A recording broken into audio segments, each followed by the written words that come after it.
crowd nga dagan nagpasikat, ikaw ra ang nag-stand out. Di tungod sa yabang girl, kundi sa imong kabuotan. Simple ra ka manamit, pero ang kasing-kasing mahalon.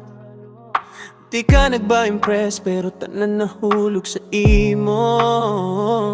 Di ka palangga sa likes, di sa papugi forma. Pero kung mangisi ka mo rin, kalibutan mahunong kay humble ka. Ayaw ka ka, bisag bright imong style.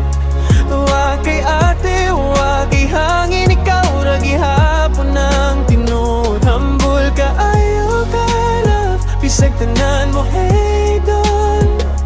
Ikaw ra gihapon ang moingon, di ko special, tao ra ko.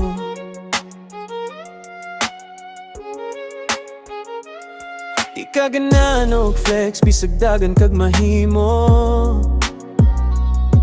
Mas piliyon nimo ang tabang kaysa magpasikat sa mundo.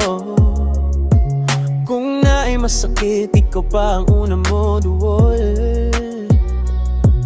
Kahit ikaw ang nasakitan, ikaw pa ang mo comfort.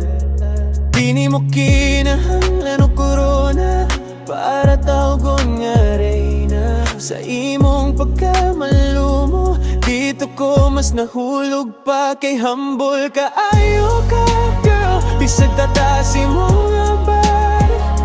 Nakatapag gihapon sa yuta, di ka mo kalimot. Humble ka, ayaw ka love, maayo o pinuod.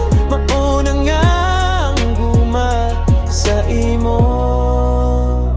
ramo tudlo. Sa kalibutan nga puro papogi, ikaw ang pinakatunay. Di ka nag-pretend, di ka nag-fake. Ikaw kung kinsa ka, maunagid na. Dagang gwapa daan bright, pero itugmain good kay imong ka-humble. Mas nisiga pa kaysa lahat.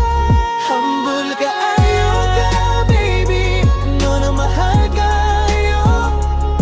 Sa mata sa tanan, pero labi na sa ako. Humble ka, ayaw ka love, ikaw akong inspirasyon. Sa simple ni mo nga paagi, ikaw ang akong pangandon.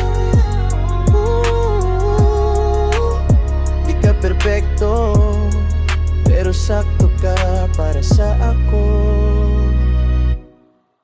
Kaya ang tinuod nga kagwapa, makita sa ka-humble, sa kasing-kasing ay